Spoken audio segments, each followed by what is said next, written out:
Hello everybody, Robin here at Toadstool Tarot, and I'm responding to a hashtag challenge today that I just saw on Kelly Bear's channel, but it's from Logan at LarkandLegend, and it is called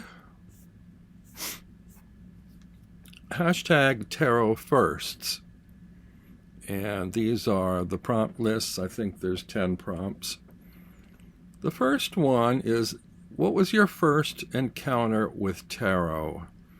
And some of these prompts I have addressed in previous videos, but we'll go again and put them all in as they're listed here.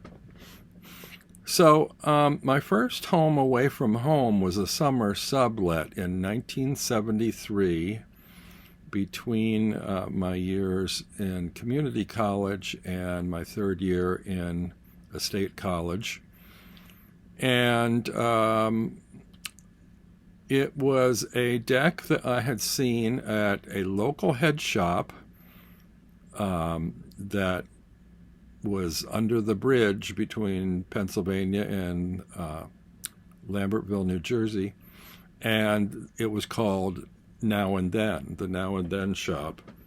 And they had all manner of beaded curtains, fluorescent lights, posters, psychedelic posters, incense, that sort of thing. And I recall seeing, I believe, 2 or 3 decks, tarot decks at the time. And the one that appealed to me the most was the Grand Etteilla. And that's the first one I bought. Now, the reason it appealed to me the most was because it had very antiquated looking engravings in it in interesting colors. And the engravings sort of reminded me of alchemical art from the Middle Ages. Now, that was the majors in the deck. The minors were all pips, and also all the cards had multiple directional keywords and phrases, and I couldn't really make head nor tail of it, but I really loved the sort of antiquated alchemical illustrations in that deck. So that was the first deck I bought. Didn't do much with it. And then later on, I came back to tarot sort of in the early to mid 80s, and I got the RWS yellow box, which was also one of the decks I had seen there at the time but wasn't drawn to. And the third deck, I believe, was 1JJ Swiss. And I can't remember if I had that back then or got that later, but at the time there were only those 3 decks, and I didn't get the RWS until into the mid-80s, I don't think. In terms of an indie deck, I don't remember buying any indie decks until I got into tarot again somewhere between 2010 and 2018 or something. And then I discovered MakePlayingCards.com, and I bought this indie deck. It was another version of the RWS by James Rickleff. It was the RWS 2.0, and it had these really beautiful melodramatic backgrounds, and the line work was the sharpest of any that I had seen. All the symbolic details were very readable in this deck.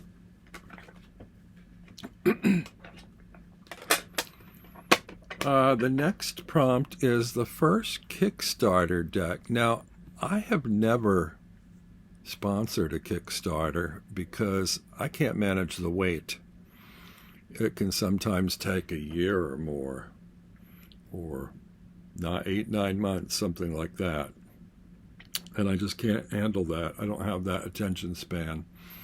In fact, I did do a couple of pre-orders on decks that were said to be coming in a limited run, and so I pre-ordered those, and there was maybe a 3 or 4 month wait, and that made me crazy. So yeah, no Kickstarters for me. If you're ready to go, you're ready to go, and I'm ready with my money for you. Next prompt, first tarot tuber. For me, when I got reacquainted with tarot, I was interested in seeing what decks were available out there, and this was in the 20 teens. And so I discovered YouTube tarot flip-throughs, and the one I had watched the most, I believe, was by Dark Star, I think was her name. I haven't seen her around lately, so I don't know if she's still around or not. And then I realized, after looking around at a number of channels that had flip-throughs, that there was a community, and I liked the community live cast with chat rooms, and I liked the host's opinions, so I fell in love with the Hermit's Cave channel, and that got me acquainted with more people in the community and other channels and other followers. Next prompt, first tarot book. I believe it was A.E. Waite's The Key to the Tarot, which I struggled trying to read and probably didn't get beyond 4 or 5 pages before I gave up. And that is excerpted in, I believe, most of the little white books that come with the Yellow Box Tarot. And it's the introduction that just put me off tarot for the longest time, until at some point I came back to it again and read a one-line excerpt, I think, that said that the key to reading tarot is in the images, or the symbols in the images, something to that effect. Because when I had looked at it the first time, it had key words for each card, and the key words didn't seem to me to be synonyms. And I thought, well, how can it mean this and also something completely different? I did discover later that there are commonalities in sort of Rosetta Stone keywords that you can find that tend to join different meanings together more usefully. But when I got back into tarot and I was working at a bookstore, I found Eden Gray's Mastering the Tarot. And this one was much easier to read, and it's illustrated. It came out with a different cover. It has line drawings in it of all the cards, and each double page spread goes by one of each of the 4 suits, that number in the suit, and it helps compare them, and so it makes it pretty easy to work your way through the tarot. So it's not really difficult. It starts off actually with the 4 suits, and actually, now that I'm looking at this, where is the major arcana? Oh, the major arcana is about halfway through. So it's interesting that she started with the 4 suits and then backtracks to the major arcana, which you get a page each. And it gives you an interpretation, a reversed viewing, inner reading, and a description. So that was pretty helpful. There's also stuff on the astrology and horoscope and I didn't really delve into that. I'm still not there yet. I'm not sure that I want to go there. The next prompt is First Tarot Podcast. I have never heard one and don't know where they might be found. I don't really, I guess podcasts are on the radio, and I don't listen to the radio. So, or I guess they're online somewhere, but if they are, I don't know where to find them. First tarot course, I did a Lenormand class with Kelly Fitzgerald a year or two ago, and that was helpful in teaching me how to read Lenormand. Although I didn't strictly follow the rules, I used what I learned there as a jumping off place and found my own way to go about it based on the general or generic meaning of each of the cards. First major tarot teaching you relearned in a way that better suited you. There were a group of us online that decided we wanted to learn Tarot-de Marseille and threw together a study group on Zoom. This was during the pandemic. So we did that, and I find that I learn better not by someone teaching me how to read so much as comparing what I see in a card with what others see in a card. So it's by reading by example, learning through how others see things, and trying to find a common denominator through various versions of what people see, or different keywords that are useful to them.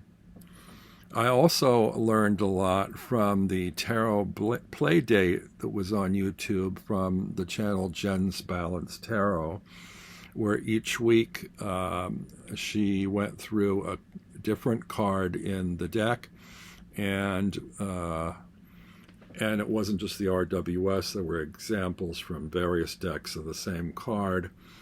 And many of us in the chat compared ideas and notes about what we saw and how we read those images. And that was a great way to learn by how others read and what they see. Let's see. First tarot deck rehomed.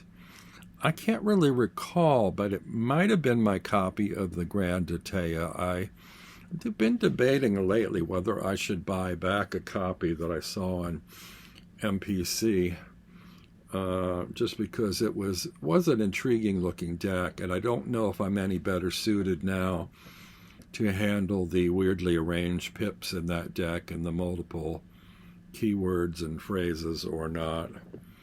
I appreciate it for the artwork that was in it, but I'm not really sure I would find it a useful deck even at this stage. The first tarot deck that touched you emotionally, that would probably be, let's see, where is it? I'm going to say one I've mentioned a lot. This is another one that I found just by flipping through pages at MPC. I found this deck and then went looking for a walkthrough online and fell in love with it. It's the Lunne Tarot, and I've showed it a number of times. It's got very soft paleted and welcoming, caressing, warm, friendly images, nothing overly challenging or triggering.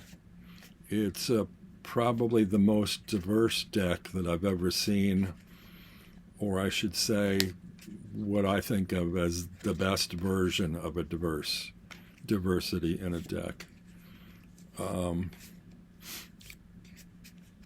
And it's got all types of characters in it from various backgrounds and cultures. It's just a very warm, gentle, and friendly deck.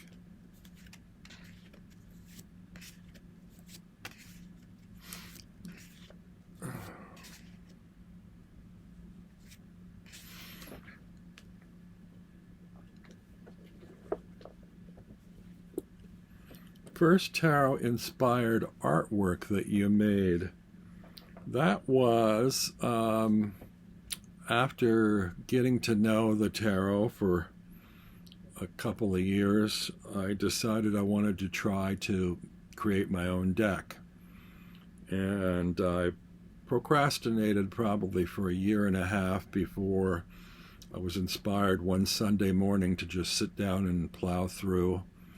And in the matter of 4 hours plus several more hours of tweaking and scanning and uploading, I created my own Majors Only deck in one day.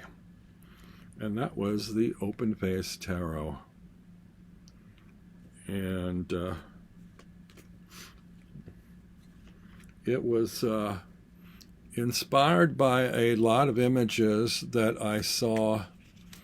I looked at other decks online. I Googled tarot decks and had it show me the images on my screen, my computer screen, and looked at them through a number of decks to see what common elements there were in each card from various decks, and to try and sort of create a minimalist version of what I saw there in those symbols in my own simple style, simplistic style.